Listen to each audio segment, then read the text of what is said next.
ಬಂದಿರುವುದು ಮತ್ತೆ ಮನೆಯಲ್ಲಿ ನುಗ್ಗಿರುವುದು ಕಾಣ್ತಾ ಇದೆ. ಲಭ್ಯವಿರುವ ಸಾಕ್ಷ್ಯಾಧಾರಗಳಿಂದ ಆ ರೀತಿ ಕಾಣ್ತಾ ಇದೆ. ಇದರ ಬಗ್ಗೆ ಹೆಚ್ಚಿನ ತನಿಖೆ ನಾವು ನಡೆಸ್ತೀವಿ. ಮತ್ತು ಇದೇ ರೀತಿ ಬೇರೆ ಕಡೆ ಎಲ್ಲೂ ಆಫೆನ್ಸ್ ಆಗಿವೆ ಅದರ ಬಗ್ಗೆ ಸಹ ನಮ್ಮ ತನಿಖೆ ಈಗಾಗಲೇ ನಮ್ಮ ಟೀಮ್ಸ್ ನಾವು ಕಳಿಸಿದ್ದೀವಿ. ಈಗಾಗಲೇ ತನಿಖೆ ನಡೀತಾ ಇದೆ ಮತ್ತು ಪ್ರಕರಣ ಭೇದಿಸಲಿಕ್ಕೆ ಎಲ್ಲ ರೀತಿಯ ಪ್ರಯತ್ನವನ್ನು ನಡೆಸಲಾಗಿದೆ. ಏನು ಸರ್ ಚೆಡ್ಡಿಂಗ್ ಏನು ಸರ್? ಇದನ್ನು ಯಾವ ರೀತಿ ವ್ಯಕ್ತಿ ಕಾಣ್ತಾರೆ, ಆ ರೀತಿ ಧರಿಸಿದ ಬಟ್ಟೆ ಯಾವ ರೀತಿ ಅದರಲ್ಲಿ ಯಾವ ರೀತಿ ಹೇಳ್ತಾರೆ, ನಾವು we have to confirm this. ನಾವು ಕನ್ಫರ್ಮ್ ಮಾಡಬೇಕಾಗಿದೆ. ಹೇಗಿದೆ ಸರ್ ವೇಷಭೂಷಣ? ವೇಷಭೂಷ ಅಂದರೆ ನೀವು ಹೇಳಿದಾಗ ಚಡ್ಡಿ ಗ್ಯಾಂಗ್ ಅಂತ ಹೇಳ್ತಾರೆ.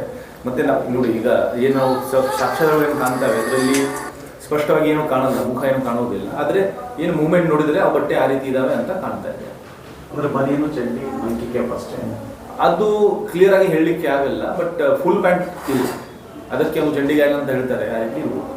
ಯಾಕೆ ಆ ರೀತಿ ವೇಷ ಧರಿಸ್ತಿರ್ಬೋದು ಸರ್ ಅವರು? ಅಂದರೆ ಆ ರೀತಿ ಲಾಜಿಕಲಿ ಕೈಗೆ ಸಿಗಬಾರ್ದು, ಅದೊಂದು ಲಾಜಿಕ್ ಇರ್ಬೋದು. ಬಟ್ ಅದೇ ರೀತಿ ಅವರು ಎಲ್ಲ ಈ ರೀತಿ ಬೇರೆ ಕಡೆ ಸಹ ಆಫೆನ್ಸ್ ಆಗಿರುವುದು ಇದಕ್ಕಿಂತ ಮುಂಚೆ ಆಗಿದೆ.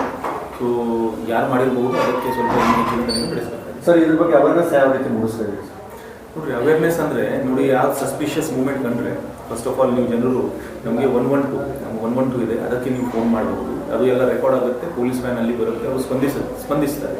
ಮತ್ತು ನಮ್ಮ ಅಧಿಕಾರಿಗಳ ಫೋನ್ ನಂಬರ್ಗೆ ಸಹ ನಾವು ಸಹ ಫೋನ್ ಮಾಡಿದ್ರು ಸಹ ನಮ್ಮ ಸಿಬ್ಬಂದಿ ಅಧಿಕಾರಿ ಅದಕ್ಕೆ ಸ್ಪಂದಿಸ್ತಾರೆ. ಮತ್ತು ಸಂಬಂಧಪಟ್ಟ ಬೀಟ್ನವರಿಗೆ ನಮ್ಮ ಸಾರ್ವಜನಿಕರಿಗೆ ವಿನಂತಿ, ಸಂಬಂಧಪಟ್ಟ ಬೀಟ್ ಪಿಸಿಗೆ ಅವರು ಸಂಪರ್ಕದಲ್ಲಿದ್ದರೆ ಇಂಥ ವಿಷಯವನ್ನು ಈ ಕೂಡಲೇ ಗಮನಕ್ಕೆ ತರಲಿಕ್ಕೆ ಸ್ವಲ್ಪ ಅನುಕೂಲ ಆಗುತ್ತೆ. ಸರ್ ಈಗ ಗೋಳುಮಟ್ಟ ಏರಿಯಾದಲ್ಲೆಲ್ಲ ಮೈಕ್ ಹಾಕಿ ಅನೌನ್ಸ್ ಮಾಡ್ತಾ ಇದ್ದಾರೆ ಸರ್. ಈಗಾಗಲೇ ನಾವು ರಾತ್ರಿ ಹೊತ್ತಿನಲ್ಲಿ ವಿಜಯಪುರ ಜಿಲ್ಲೆಯಾದ್ಯಂತ ಅಲ್ಲಿ ಚೆಕ್ ಪೋಸ್ಟ್ ಎಲ್ಲ ಹಾಕಿದ್ದೀವಿ, ನಾಕಾಬಂದಿ ಮಾಡ್ತೀವಿ. ರಾತ್ರಿ ಹೊತ್ತಿಗೆ ನಾವು ಸಸ್ಪಿಷಿಯಸ್ ಯಾರು ಸಂಶಯಾಸ್ಪದವಾಗಿ ಯಾರು ತಿರುಗಾಡ್ತಾರೆ ಅಂಥವರಿಗೆ ಸಹ ಚೆಕ್ ಮಾಡ್ತಾ ಇದ್ದೀವಿ. ನಿನ್ನೆ ರಾತ್ರಿ ಘಟನೆ ಆದ ನಂತರ ಸಹ ಇನ್ನು ಮುಂದೆ ಸಹ ನಾವು ಎಲ್ಲರಿಗೂ ಸ್ಟ್ರಿಕ್ಟಾಗಿ ಕಟ್ಟುನಿಟ್ಟಾಗಿ ರಾತ್ರಿ ನೈಟ್ ರೌಂಡ್ ಮಾಡೋಕ್ಕೆ ಎಲ್ಲರ ನಿರ್ದೇಶನ ನೀಡಲಾಗಿದೆ ಮತ್ತು ಅದನ್ನು ಚೆಕ್ ಸಹ ಮಾಡಲಾಗ್ತದೆ. ಈ ಮೈಕ್ ಅನೌನ್ಸ್ಮೆಂಟ್ ಹೆಂಗೆ ಮಾಡೋದು ಸರ್?